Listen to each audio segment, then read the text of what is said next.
Welcome to Coffee with Us, the FlightHub podcast that feels like two best friends trading stories over a steaming cup.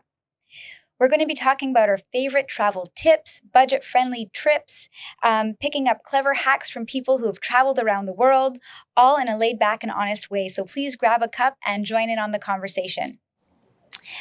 Today we are joined by somebody with a true global streak. Her name is Chloé Lebouc. Chloé has lived and worked across 3 continents, from New Zealand to France to Canada. Her curiosity for people and culture and communication has shaped her career in public relations, where she now helps organizations navigate Canada's media and influencer landscapes. She brings a unique blend of global perspective and lived travel experience. We are happy to have her here on the FlightHub podcast. Welcome, Chloé. Hi, thanks for having me. You're very welcome. Like I said in my intro, I read that you have worked and traveled across 3 continents, New Zealand, France, and Canada. Can you maybe start with a little bit of a background of what brought you to those places? Yeah, so I was born and raised in France, but I always had like a thirst for travels. My family is a family of travelers as well. Okay. So I was hearing all about the stories and I wanted to travel myself. So I studied actually my first road trip. I think I was in high school. That was in Spain. And then when I was 21, I decided to go to New Zealand for an exchange year. I was at university. Okay. I went on being an intern. And then I was like, well, I'm literally on the other side of the world. So if I need to come back home, like, why don't I do it overland? And I road trip across Asia for a little over 3 months. Okay, so tell me about Asia. You're 22. How did you do it? You probably had no money at that time. What was that experience like? Yeah, I was a student, so I had 0 budget, but my mind was really set on doing that trip. So I was like, how am I going to do this? So I was living in New Zealand for close to a year with my boyfriend at the time. We decided to sell everything that we could sell to make a little bit of money. We lived off of pastas for like a month before we got on that trip. And then once we actually did a lot of budgeting before we went. Just we wanted to make sure it was feasible. We had like 0 emergency funds, which I would not recommend today, but I was 22 and I was just new at this. So we just wanted to make sure we're not going to get stuck in the middle of Asia with like no way to continue. And then once we were in Asia, we took the bus. We went to backpacker hostels. We had street food. We went for the cheap road, but it was nice. It was quite the adventure. So it sounds like even at 22, are you a planner? Like, do you plan your vacations, or not even your vacations, your trips, or are you more spontaneous? I feel I'm still more on this spontaneous side. I feel there's a few things you still need to plan ahead, like money is one of them. Mm-hmm. But then when you road trip for a long period of time, there's no way you can plan every day of 3 months. There's always things that will go a little bit off rails. Like you will take a bus and then it breaks down and they say, well, you're stuck there for 3 days.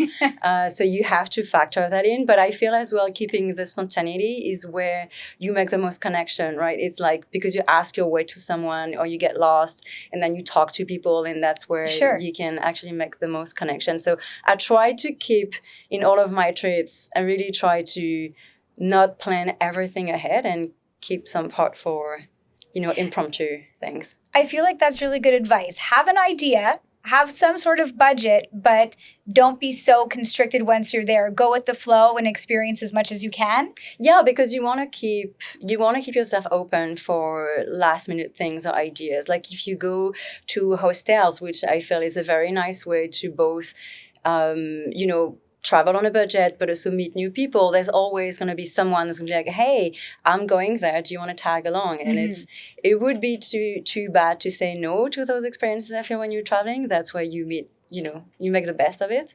And you go off track a little bit, right? There's the sightseeings that you can see in a tour guide or something, but then there's talking to people and seeing the other side of a city or like a country as well.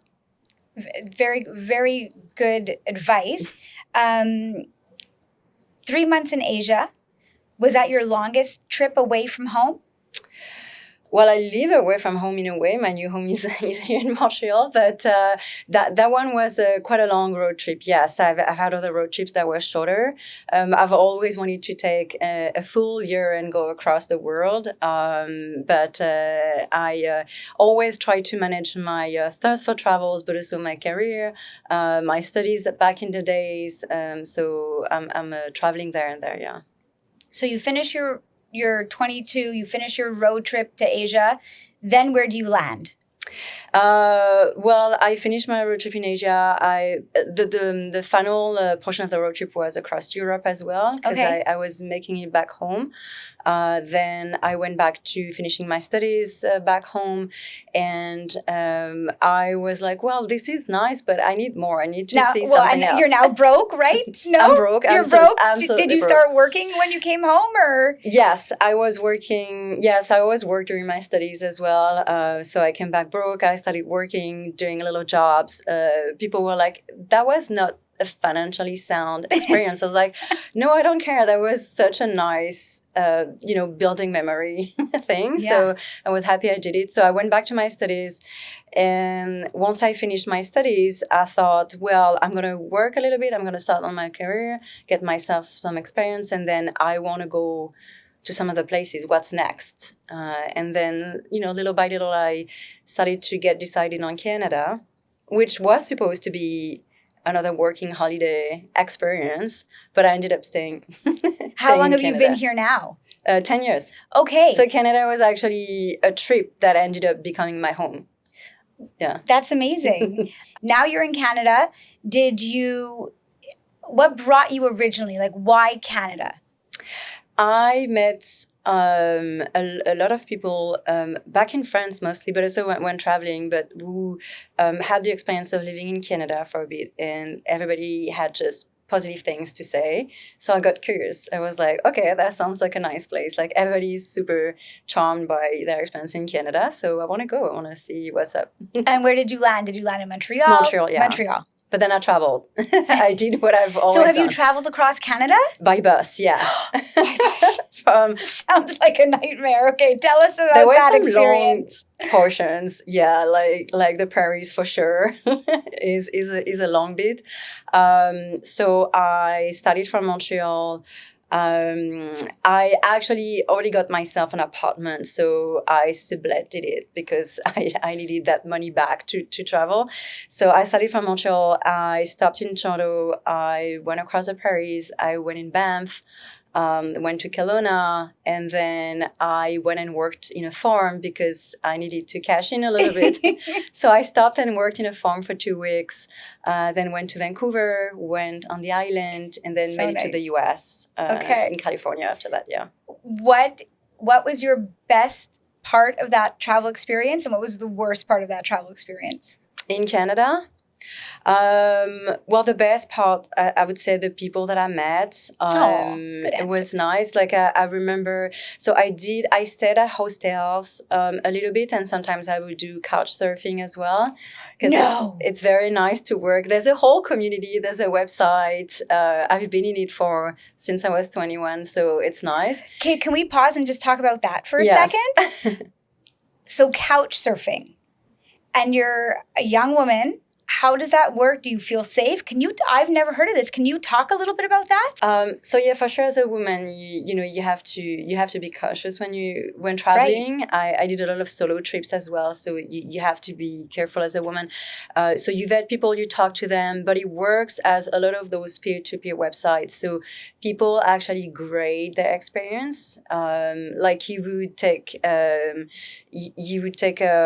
ride share or something like that, and so you always make sure you can read testimonies from other people and their experience, and that's how you can vet, okay, that person literally seems nice.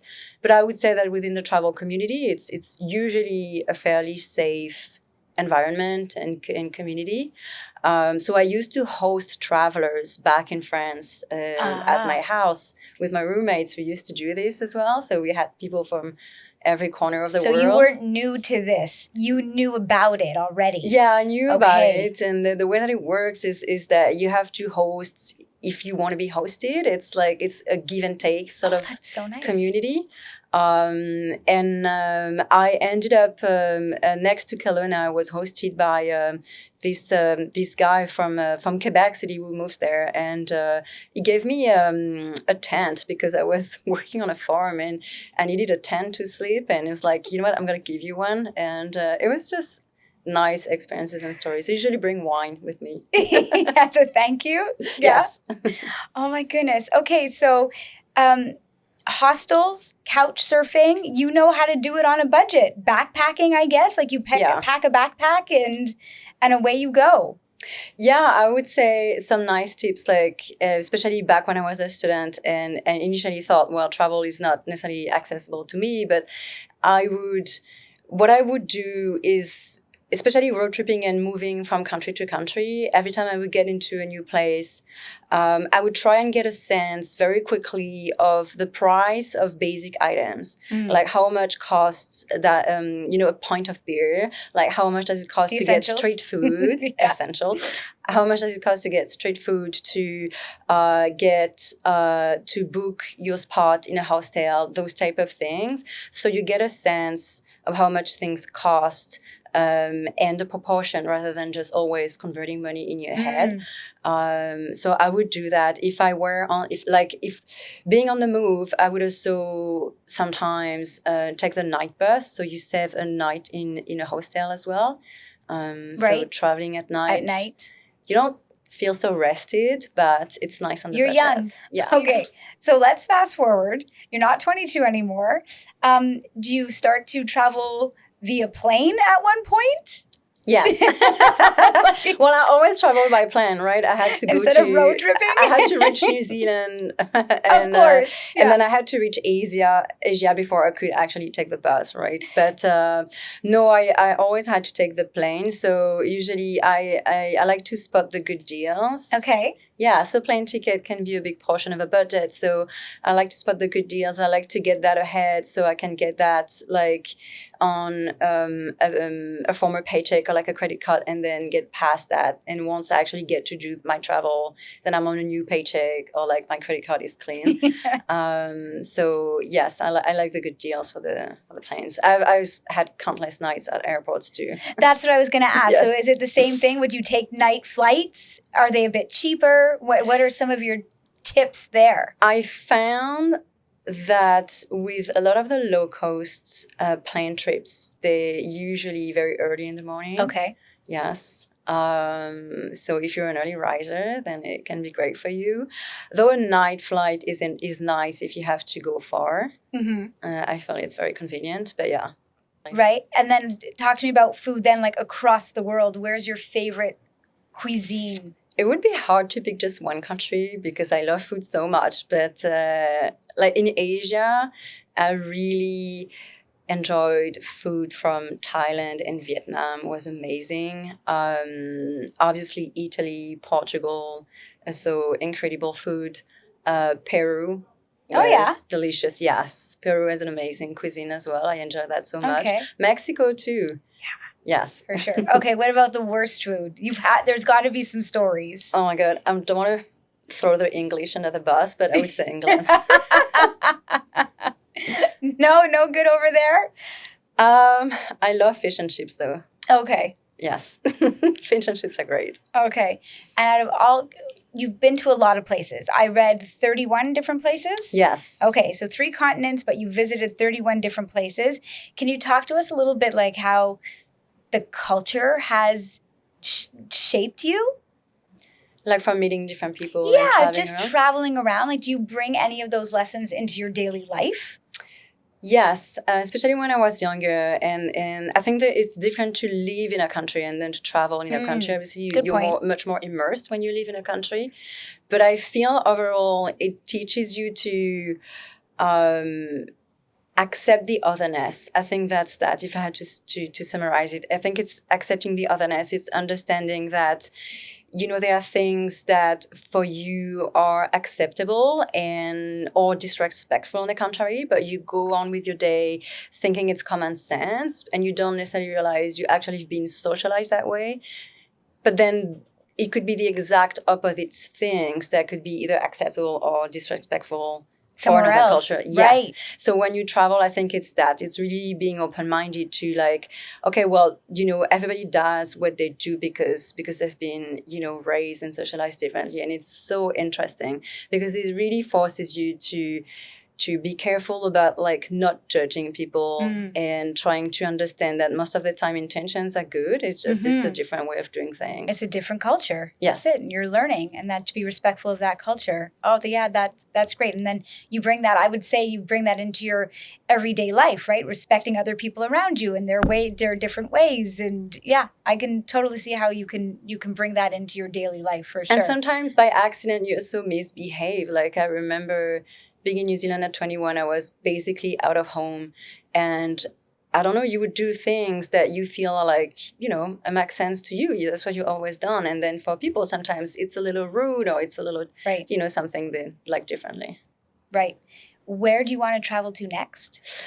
There's many places I'd love to go. I'd love to go to Argentina to see Patagonia. That's something I would want to do. That's on the bucket list. Okay. Yeah, it feels like this one takes a lot of preparation though.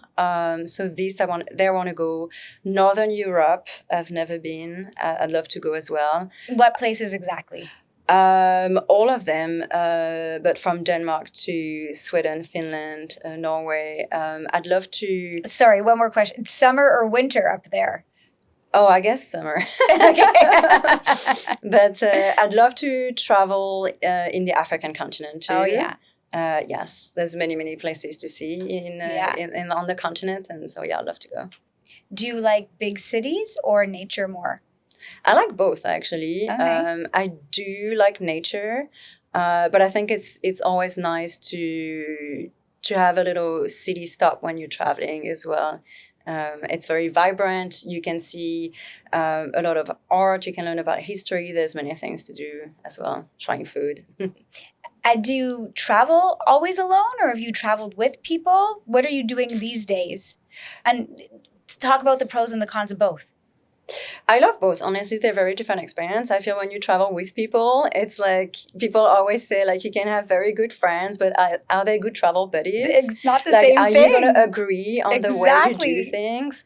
So but I do love to travel with friends. I like when you share those experiences. It's nice, and then you keep telling the stories to each other every time you see each other, which is great. Traveling alone at first was a bit of a challenge. It was something I wanted to do for myself. Like I was a little stressed by it the first time.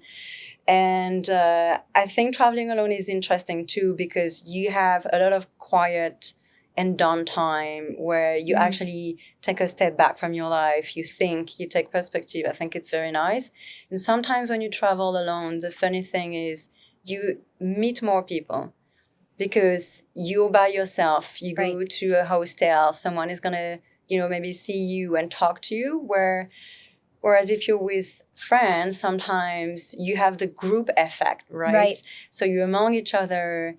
And you'll stick together. It's sometimes a little less inviting. Right. For other people, yeah. Right. Yeah, I can see how both can be appealing, right? Yes. Yeah.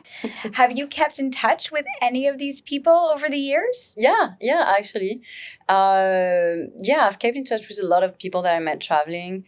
I think there's this sense as well, like you've hosted someone, if ever you'd need to be hosted, they would, they would do it if they can. People that I met as well, like sometimes like doing activities, locals that I talk to or like spend time with, we're still friends today. We still talk from time to time, yeah. Oh, that's amazing. I think that to keep those experiences continued, it's amazing. It's a really great way to make friends. Okay, so backpacking, we've spoken about traveling and couch surfing and flying. What about cruising? Ever tried a cruise? I've never tried a cruise. No way. I've done some boat excursions and trips as well. I tend to be a little bit seasick. Oh, same. But no, I've definitely taken the boat before. I enjoy it. I love a sea destination for sure. Okay, so you said you do like the city, but beaches appeal to you too? Oh, yeah. Yeah. Definitely. Yeah. Best beach you've ever been to?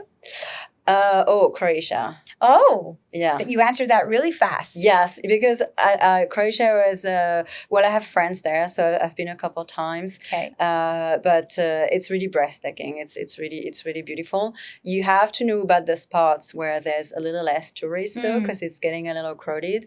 But it was beautiful. Portugal as well. It was okay, Croatia and honestly, Portugal. there's so many. Like the list goes on in my head, but yeah. Have you been to the Caribbean yet? Yes, in Colombia. And Mexico, I've been on the Caribbean coast. Okay. Yes, very nice warm waters.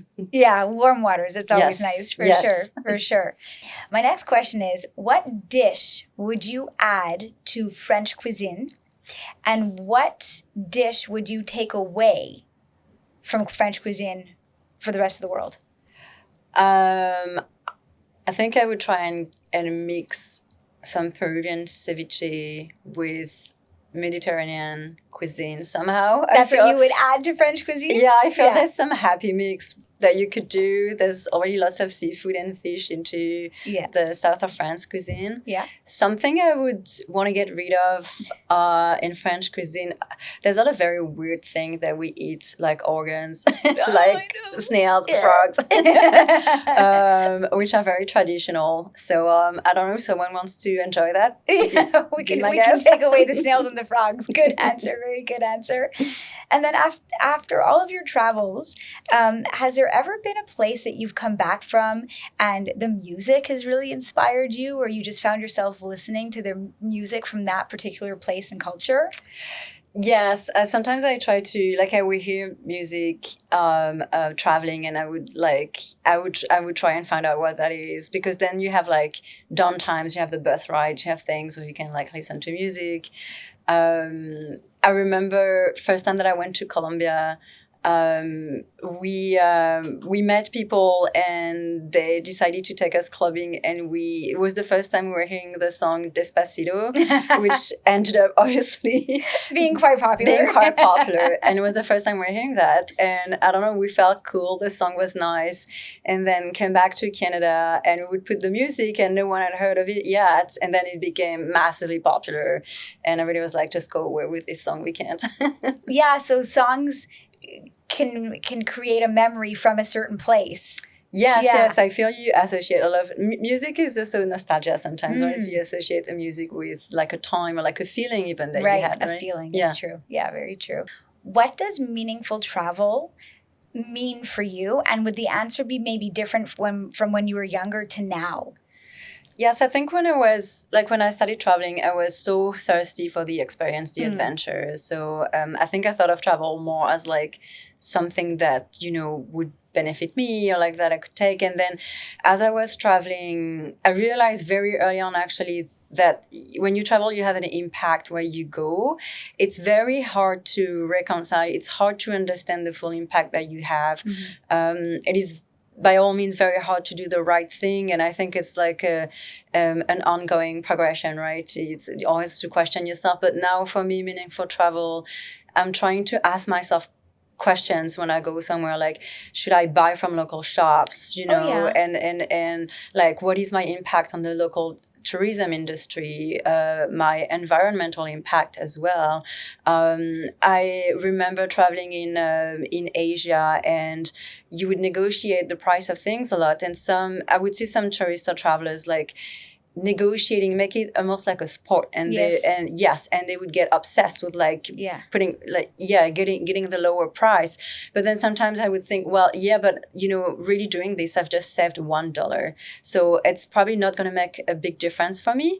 But going back to that, the price of the basic items that I mentioned earlier, right? Like how much does food cost, and like a drink or something, then I would think, I was like, that's that.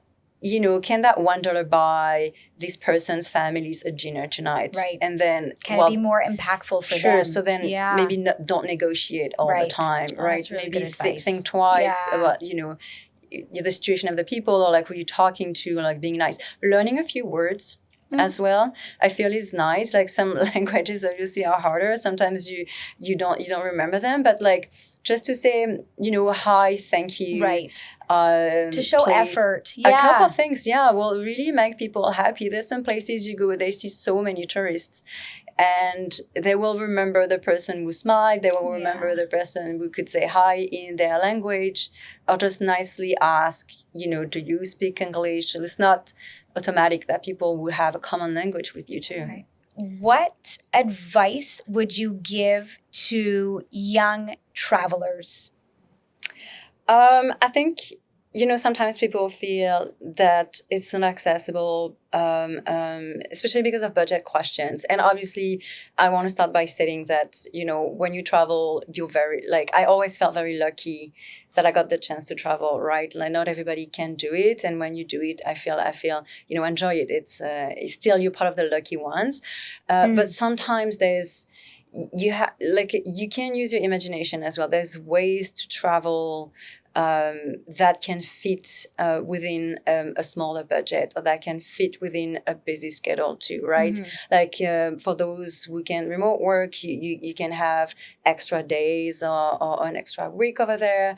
Like when I traveled in Asia from New Zealand, because I was in between places, like I let go of my apartment, I let go of everything, so I didn't have to pay rent. So I actually realized that traveling on a dime as I did, and being cautious with that, for those 3 months that I was traveling across, I spent less money than I would have staying put, actually. Back home, Yeah. So you have to just do it. It's one of the things, like, you can travel your entire life, but you travel differently as well as you age and with different the years stages, and there's risks that you don't take as much after a while. Like, I don't think I would do the exact same choices I did at 21, but I'm glad I did them when I did them. Of course, when you did. It's amazing stories. Great memories. Yes, just improvise. Just get enough money to get a plane ticket, a little bit of money there, and then just improvise. Talk to people. Don't be on your phone.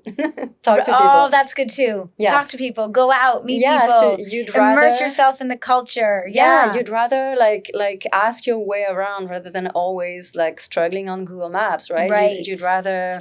Oh, that's good advice. Yeah. You'd rather ask for directions. Ask for directions. Talk to people. Like, if you go buy food in the street, right? Just talk to them and say, hey, what is a nice thing that you like to do in the neighborhood? Like, what is a place you'd recommend?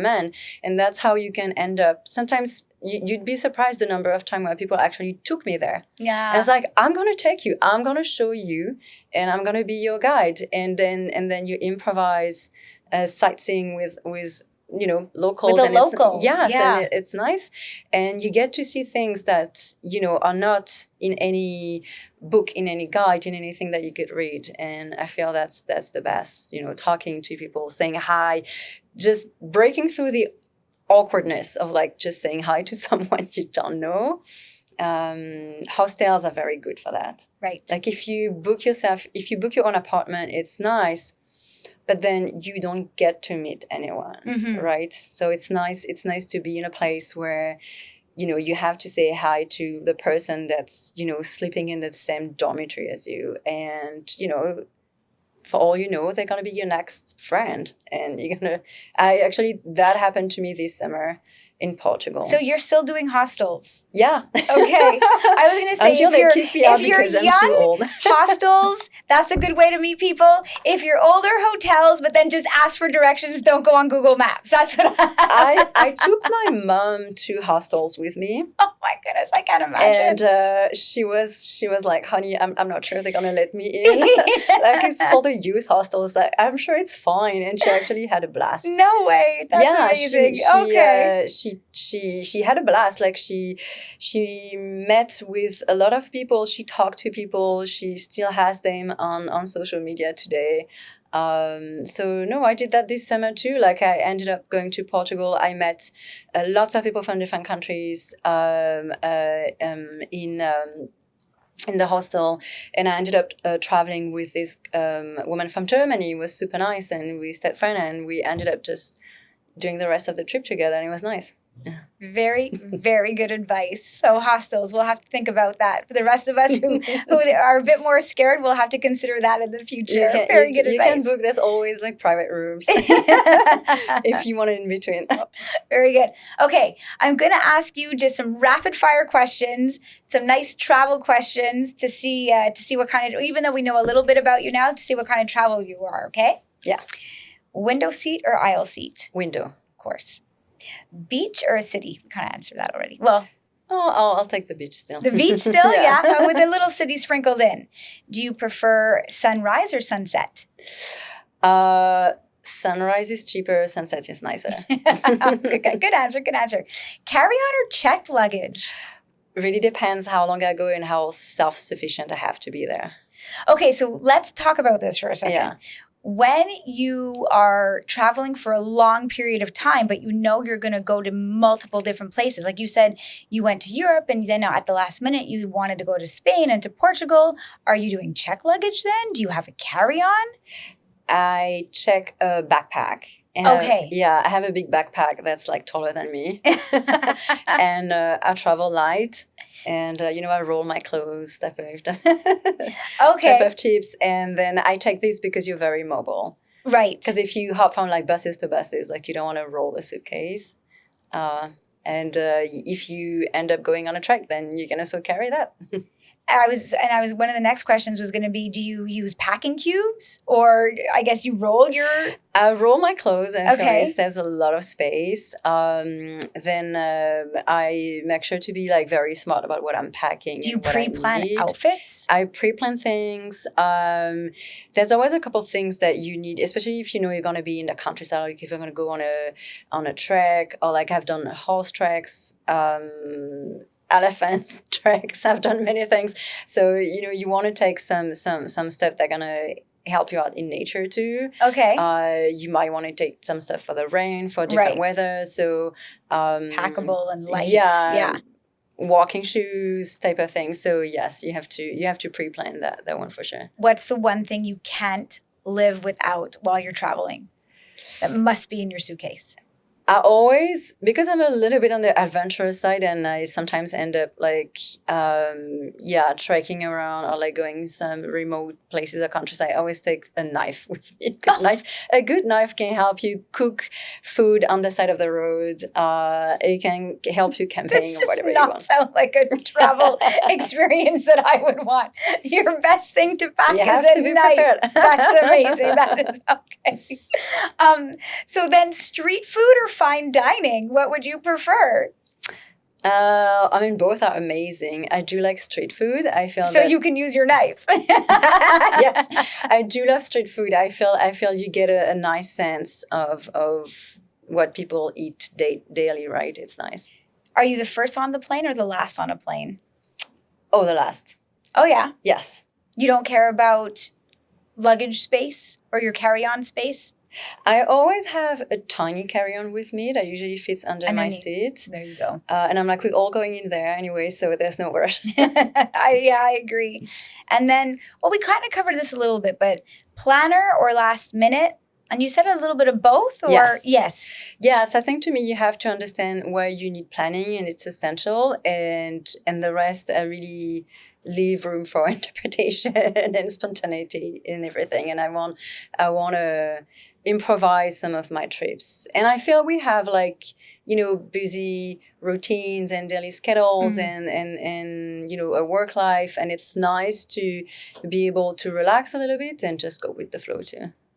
Very good. And then out of all your 31 places that you've been to, what is your most underrated travel destination and your most overrated? Most underrated that comes to mind right now is Bosnia.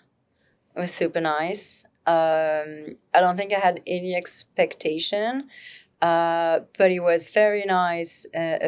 Beautiful towns, beautiful rivers, extremely nice people. How do we decide that I'm going to go to Bosnia? I have a friend from Bosnia, and we were in Croatia, which is obviously next door. So we decided to go. And that was nice. That was nice. Honestly, very nice, underrated country. And most overrated country, I can't think of any because, I mean, there's places that are definitely crowded. So if people don't like to be in busy areas, then, that might not be their favorite destination. But I do feel still that, like, I'm thinking about, like, if you go to, like, Venice in Italy, for example, it's extremely crowded, but it's for a good reason. It's absolutely breathtaking too. So, but it's nice to go off season then if you can. Manage your expectations when you're going. Yeah, Yes. Exactly. Oh, okay, good. Your favorite place in Canada? Oh, I've got many. I really loved Banff for the mountains and the Rockies. I thought the view was incredible. Yeah. But then I feel Canada is very eclectic. Like, every place you go is it's very different. It's a bit of a different vibe, right? So love them all. Banff I do is like beautiful. Quebec City too. Yeah. Romantic. Quebec City's romantic. I agree. Yeah. Very good. What's next on your travel itinerary? I'll probably go to Reunion Island.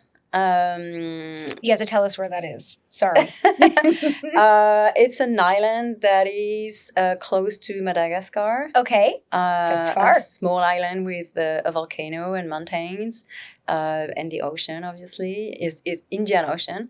My brother lives there, actually, so... Can we That's ask how your brother ended up on Reunion Island? Well, my grandparents live there. Okay. And so my brother wanted to go there and see what it looks like. He was the only one from the family that never got to go there. So yeah, my next trip might be to visit. Yeah. Have you been yet? Sorry? I was a month old. That was actually my first. That doesn't count. Yeah. That was my first plane ride. So, I don't remember, obviously. So to get to Reunion Island, have you looked at it? What's your travel itinerary going to look like? You're going to have to fly from Montreal to... Probably to Paris or Germany or Switzerland or those places, and then take another flight. Direct to Reunion or... Yes. Oh, that's not so bad. Yeah, well, there's still, I thought you were going to tell me that it was 3 or 4 flights long. So at least 2, I guess. Okay. Yeah. When do you plan on doing that? Maybe if I can plug that in the spring. Okay. Yeah. Okay. And well, I guess if your brother and your grandparents live there, well, then you don't have to couch surf anywhere. Yes. Well, couch surfing on your brother. Yes. There you go. Well, thank you. That is great advice. I think you have provided some really fantastic advice for all of our listeners, and I really thank you for joining us today. Thank you. That was nice. Thanks for listening to Coffee with Us, the podcast brewed by FlightHub. If you enjoyed the conversation, follow Coffee with Us on YouTube, Spotify, or Apple Podcasts. You can also connect with us on socials and share your own travel moments. FlightHub is all about making travel more affordable and inspiring for everyone. We're glad you joined us, and we hope you'll be back for more stories, ideas, and conversations over coffee.